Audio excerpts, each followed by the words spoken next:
pourrait nous sembler plus simple si l'autre n'interférait pas dans nos projets. Et il y a toujours un autre qui interfère et la nécessité de trouver une façon de fonctionner ensemble. Et pourtant, le monde lui-même est créé à travers la dualité Bereshit, au commencement. B, la lettre Beit, le 2, qui veut dire dans en tant que préfixe, car c'est dans l'entre-deux que se crée la relation. Et c'est quelque chose d'important et quelque chose de difficile. À partir du moment où on est deux, on peut se demander qui a la préséance. Et c'est la question qui se pose dans notre paracha. Qui est venu en premier dans la dualité humaine? S'agit-il de l'homme ou s'agit-il de la femme? Dans Adam Harishon, l'humain primordial, est-ce Adam ou Chava? Est-ce Adam ou Ève qui a émergé en premier? Et il y a toujours le risque d'une concurrence, et cette concurrence existe également de façon intéressante entre les deux premiers chapitres de la Genèse. Puisque dans le premier chapitre de la Genèse, au verset 27, on nous décrit que l'être humain a été créé Betselem Elohim, à l'image de Dieu, Betselem Elohim baraoto, Zachar onekeva baraotam, il l'a créé à l'image de Dieu, masculin et féminin, il les a créés.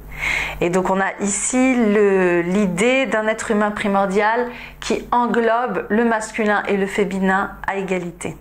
Mais en concurrence avec ce premier chapitre de la Genèse, on a le deuxième chapitre qui au verset 18 mentionne la création de l'homme, de l'être humain, de l'homme et de la femme. Et au verset 18, Dieu dit « Lo tov heyot ha'adam levado » il n'est pas bon que l'homme soit seul, que l'être humain soit seul. Je lui ferai une aide à côté de lui, Ezer Kenegdo. Et c'est dans ce récit-là, qui est le récit qui a été repris de façon généralisée dans le monde chrétien, alors que le premier est repris plus peut-être dans la philosophie grecque, c'est dans ce récit-là que Dieu crée la femme à partir d'un côté de l'homme ou à partir de sa côte, et que dans cette vision-là, la femme semble venir en deuxième et être peut-être accessoire. Alors on peut s'arrêter un instant sur la notion Ezer Kenegdo, une aide face à lui. Et Bereshit Rabbah, repris par Rashi, nous dit une aide face à lui, ça signifie que s'il est à la hauteur, elle l'aidera. Et si ce qu'il fait c'est pas bien, eh ben, elle s'opposera à lui. Et c'est bien le mot Keneged, en face.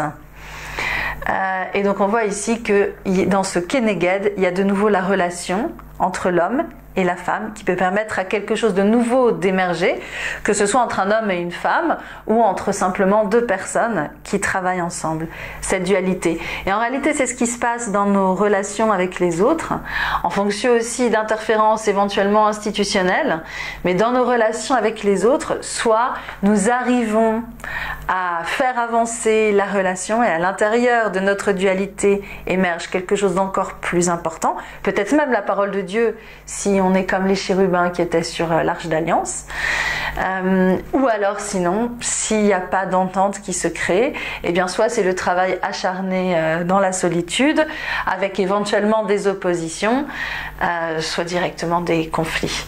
Alors c'est ce que nous dit la Torah, il y a ces deux récits de la Genèse qui continuent à exister et qui existent ensemble malgré leurs désaccords, de la même façon que les hommes et les femmes, ou un homme et une femme, ou simplement deux personnes, peuvent exister ensemble malgré leurs désaccords, sans jugement de priorité, qui est en premier, qui est en deuxième.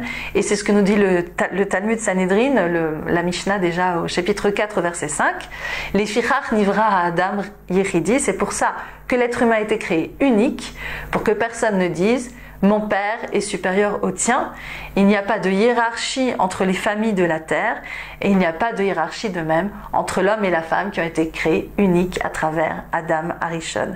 C'est ainsi que nous disons dans les bénédictions du matin « Tu es une source de bénédiction éternelle chez Hassani Betsalmo qui m'a fait à ton image ». Certains disent qui ne m'a pas fait femme, d'autres disent qui m'a fait selon ta volonté.